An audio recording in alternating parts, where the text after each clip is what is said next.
Hey, this is Jeffrey Goodman, pastor at Salem Evangelical Lutheran Church in Ephrata, Pennsylvania. For a long time now, I've been thinking about interviewing members of our congregation to um, put their stories out there. And when I thought about who I'd want to interview, I thought about Paul Wechter first. I thought about Paul because while he's not the oldest member of our congregation, he may be the longest member of our congregation. Paul joined Salem Church by baptism all the way back in the 1940s. And he's got a wonderful story. He has served in a lot of different capacities at Salem. Church council president, and that's how I first met Paul. He was the first church council president when I was a brand new pastor here at Salem. He's been the treasurer. He's been in the choir. He has been the Sunday school superintendent back in the day. That's how he met his wife, by the way, and he's got a great story about that. Sunday school teacher, and a whole host of other hats here at the congregation. And what follows is his story. And I'm really excited about sharing this story with you, sharing Paul's story with you, because Paul's an interesting guy, and he's been a faithful disciple of Jesus for a long time. And we can learn from the saints who go before us. And we can certainly learn a lot from Paul. Paul has taught me so much. And it was a blessing to me as a new pastor to have a church council president like Paul. Because as you'll hear in the video, as a new pastor, as a brand new pastor, you get nervous about certain things. And there was Paul to kind of set me straight, to show me how it works, and to teach me the faith. And that he has done and continues to do so. So here's my interview with Paul Wechter. I hope you enjoy it, and look to do some more interviews going forward. So enjoy. My mother was a homemaker. My father was in the insurance business. Okay. And he was in the insurance business? Property insurance. Oh, property insurance. Okay. Yeah. And if I remember you saying in the past, your mom was Lutheran and your dad was Church of the Brethren? Or is it the other way around? The other way around. Okay. Your dad was Lutheran. Yes. Mom was Church of the Brethren. Correct. And so tell us a story about that. Well, so when I have one brother and one sister, and when we came of age, we had to decide. Growing up, we would alternate Sundays. We would come to Salem one Sunday and go to Muller's Church of the Brethren the other Sunday. And so when we came of age, we were not baptized as infants because my mother didn't believe in that. So, as I was saying, when we became of age, we had to decide where we were going to join. Of course, she wanted us to join the Brethren Church, and my dad wanted us to join the Lutheran Church. So my brother and I joined the Lutheran Church. My sisters joined the Brethren Church. Okay. And did that cause any friction in the house at all? No. No? No. And so you joined Salem Church? Yes. 1940s? Shirley and I were baptized together. Is that right? Yeah. We were not a couple. Okay. Yeah. And so how old were you? Oh, I was a teenager. Okay. Yeah. So this is like late 1940s? Yeah. Okay. And I guess would have been Reverend Minnick back then, right? Yes, it would have been. Reverend Minnick? Yeah. Who, it seems like when I encounter anyone who's about 65 and older, they had some sort of connection to Reverend Minnick. Yeah. He just was like doing ministry all over northern Lancaster County, and I guess at one point had like 4 churches or something. Well, he had Salem, Swamp, Melligers. I don't know who else he would have had. Yeah, Salem, Swamp, Mellingers. Yeah. I think that's right. And then later on, Salem got joined up, I think, with Akron for a Correct. while, right? But that was, I think, after Reverend Minnick left. Yes. Okay. Yeah. So. That was Pastor Brown, I believe. Okay. You know, I met Pastor Brown's widow one time. She came to a funeral, I think. And she was an English lady. Yeah. And I remember meeting her, but this was, maybe 14 years ago. So, yeah, it was a while ago. So back then, when you joined Salem, you were baptized the same day as your wife, Shirley. Yeah. You knew each other maybe from school, or did you know each other? From church. Just from church, okay. Yeah. And baptized in the same baptismal font that's there today, right? Yeah. The marble font. Yeah. There's that. Did you ever see that picture in the archives? They did like a tableau in 1919. I think your great grandfather. They did like an army camp in the sanctuary. Yes. And the baptismal font has, like the one that you were baptized in, has like the flags of the Allied nations. Oh. From World War One, that are sticking out of the baptismal font. Well, my dad was in World War One. Is that right? Yeah. Did he get overseas or No, the war ended. He was only in the service a couple of days, and the war Is that ended. right? Yeah. Yeah. I think I counted at one time in 1918 or 1990. There was a picture taken of the sanctuary. And back then, I guess they did this in World War II, they would have like a flag with the stars of all the servicemen. Yes. I think Salem had like 12, 15, Could be. and I assume mostly almost all men, Yeah. went to the war to end all wars, so to speak, right? So you joined by baptism in the 1940s. Shirley joined then as well. And back then, because Reverend Minnick was doing like 3 churches, they didn't have, he wasn't there every Sunday, right? No. Okay. So there were some Sundays where it was, like, what did that look like? You just had a Sunday school? You had a Sunday school was every Sunday, right? Yeah. Okay. But like, what else happened on a Sunday morning when you first joined? I don't know. I don't Okay. remember. Pastor Minnick was a well-liked pastor. Yeah. Yeah, he left a great legacy. Yeah. I know that and services for Holy Communion would be like maybe 6 times a year? Yeah. Okay. Yeah. So like Christmas, Easter, maybe Pentecost or something like that, Yeah. and a couple other times during the year. Were you involved in like, I guess, was there like Luther League or some kind of youth group or something back then? I was never in Luther League. Okay. I think we did have a Luther League though. Yeah. Yeah. And then when did you and Shirley start dating? Well, I was a Sunday school superintendent. Now, what all did that involve? Can I just pause you there? What all did that involve? Well, I had a table up front there with a bell on it. We'd have an opening service. Was that in the, like, what we call today the narthex? Yeah. Okay. Yeah. And then we would disperse into classes.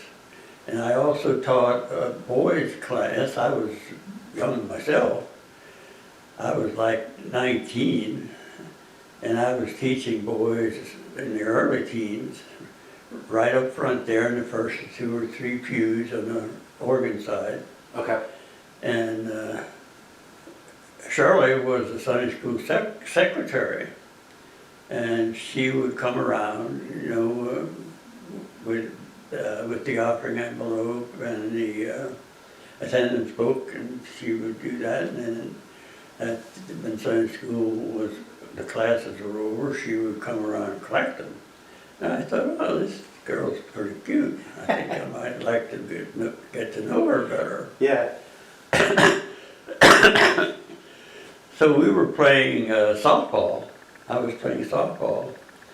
And I told one of my good friends on the softball team, Shirley and his wife were friends. I told him to bring Shirley along to a game on Friday night. And she said, of course, she didn't want to come. She was cleaning, I think her mother worked. So she had to do the housework. And on a Friday night, she would clean. But she came. And I took her home and went from there. Wow. when you were teaching Sunday school, did you come up with your own curriculum, or did they tell you what to teach, or how did that work? No, we had a book, You had like a workbook yeah, that would kind of guide you through the lesson, yeah. and then, so did you spend like a lot of time preparing for the lesson, or what was that like for you? Yeah, I spent time preparing. Yeah. Yeah. And so you said the first 3 pews on the organ side, and if I remember this correctly, there were other classes. Yeah, there were about 5 classes in the sanctuary. How did they keep it so that, like, because that'd be a lot of different noise. Right? Separated as best we could. Okay. Yeah. Because all that was, until I think about 1958 or 59, was the narthex and the sanctuary, right? That's right. Did you keep the doors up or down in those days? The rolling doors. Up, I think. They were up. Yeah. So where was your desk at when you were the superintendent of the Sunday school? Where was my desk? Yeah, so like there's the big window in the narthex. Where was your desk at? Do you remember? No. Okay. Somewhere in the narthex. Yeah. It was, you mean my table? Yes. Up at right at the altar there on the Okay. floor. Okay. Yeah. And then we do have a bell. Yes, I had a bell. Is that the one, you know, where you're in the lobby and we've kind of some like archival stuff. Yeah. Is that the bell you use? Yeah. Okay. Yeah. I'll get a picture of that. We'll insert that in there. And so at what was it, like Sunday school was probably 8 or 9 a.m. or something? Yeah. You'd ring the bell. Yeah. They would sing maybe a couple hymns. Yeah, we had an opening. Would you lead a prayer then or something? Yeah. Okay. Then we would disperse into our classes. All right. And then I'd ring a bell, and when class time was over, and we'd have a closing, I guess. Okay. Did your brother Robert, did he teach as well? Yes. Okay. Yes, he taught adults. Back, as you look back over the sanctuary in the back left corner was his class. Is that right? Yeah, And so, Robert's about 4 or 5 years older than you? yeah, before he died, and he was, I'm 91, he was 85, I believe, when he died. Okay. So if you're about, I'm thinking about kind of, you're 19 teaching like 12, 13, 14-year-olds. Yeah, He was like 24, 25, yeah. teaching the adult class. Yes. Okay. Yeah, Was Sunday school attendance back then? everybody went to Sunday Everybody went to school. Sunday school. Yeah. Because that was the thing that was consistent. You had that every Sunday. Mhm. The worship service was like every other Sunday or something. Yeah, Okay. And then when you left for Elizabethtown College, did you come back on weekends Yeah. or yeah. every weekend? Yeah, I think so. Is that right? Yeah, So Elizabethtown College, Monday through Friday, you lived there, right? yes, Played baseball in the spring yes, and would come home Friday evening or whatever yeah, and over the summer times. yeah. Did you work during the summer while you were in college? Yes, I did. I worked one summer, this is when I got stronger. I worked for a concrete contractor, and his main work was putting in curb and sidewalk, Okay. and that was work.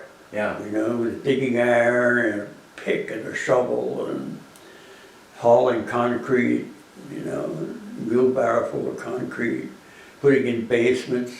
You had a full load of concrete over 2x4s in Yeah. the basement. Yeah, Was that all 4 summers? yeah. No. I forget what I did. I don't remember for sure what I Okay. But definitely gave you a strong back. did. Yeah. Yeah. Yeah, and he was a worker. Boy, I mean, there was no time out with him. No water breaks, huh? Right? So you continue teaching Sunday school then while you're in college. Yes. Later on, you joined church council.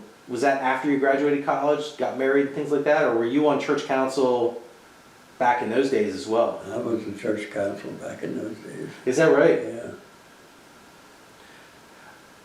And I know for a while you were the treasurer, Yes. and you were president when I came on in 2009, but you'd been president a few terms before that as Yeah. well. Okay. And I would count the we would count the money and had about $600 or something like that. I would take it home and then take it to the bank the next day. Mm-hmm. Yeah. A little different now. It is, yeah.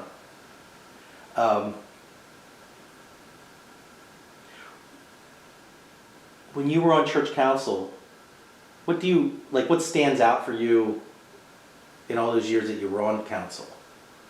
What was the, kind of some of the more significant moments?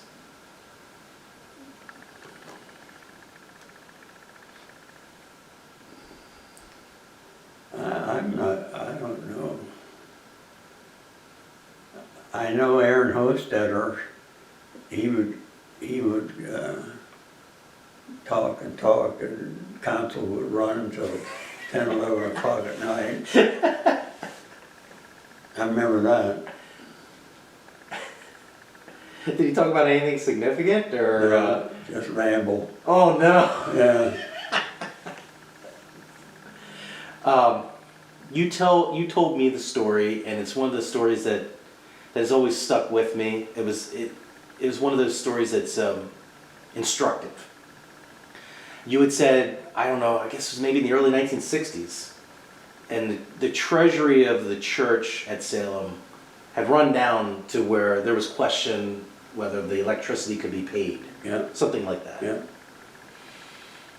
And people were all worried, right? And your lesson that you have for us in that story is that the Lord then provided for Salem and always has. I said, when people were worried about it, we're gonna have to join Swamp or Millingers or something, I said, Salem will always be here. Will always be here. Yeah. And it was. Yeah. What a lesson for all of us, but especially for a young preacher who gets nervous about that stuff. Because as a young preacher, you're worried. Absolutely. And I remember you saying that, and it's like, man, that has stuck with me from that moment on. Because I've seen again and again how that's so true. To the point now where it's like, oh, I'm on board. I get it, right? And so that's one of those things that The Lord will provide. yeah, indeed. And we've seen it time and time again at Salem. You've seen it over 90 years of membership. Yeah. And it's one of the reasons why I wanted to record it. So because you've lived it, you've seen it, and I think people need to know that. What were when you and Shirley married, and then children come along? What was it like in those years with the young children at Salem? Sunday school was still very much in play at Salem throughout the 1970s and 80s, Yeah. even into the 1990s. Yeah. Yeah. And, everybody came. Yeah. Yeah. And the boys got into playing sports on a Sunday. And I said, well, we go to church first, Mm-hmm. and then we go and play sports. Yeah. Who instilled that in you? Was that something that you picked up on from your parents, or was it something that you picked up on just by being in church, or where do you think that kind of became a part of your understanding of how things should be? I'd say both. My mother was Church of the Brethren, Mm-hmm. and my dad was, of course, Lutheran. Yeah. And we would go to both. And of course, my mother wanted us to join the Brethren Church, but my brother and I, disappointed her, I guess, and we joined Salem. And my sister joined, she joined the Brethren Church either. She joined the United Brethren, I believe. Okay. But both parents, regardless of confession of faith, were committed to following Jesus. Oh, yeah. They were disciples. And that was in your household, that was expected. That's how we live. That's the values of your family. Yes. And when you saw that in your parents then, that formed you. That became your faith as well. Yeah. And so when your children come along, that's the expectation, Yeah. right? That this is, we follow Jesus, and this is what we do, and this is what that looks like. Yeah. Yeah. It's so important, it seems, when the mother and the father model the faith. If it's important to them at home, it will become important to the children. That's how it works. So much to be thankful for in your family life. Yeah. Your parents, Yeah. and then we see this in your children then as well, that for you and Shirley, the faith was central to your home and your life together. Correct. And it remains to this day for your children as well. Yeah. Yeah. What a gift. That's wonderful. Yeah, I'm so proud of my children. Yeah.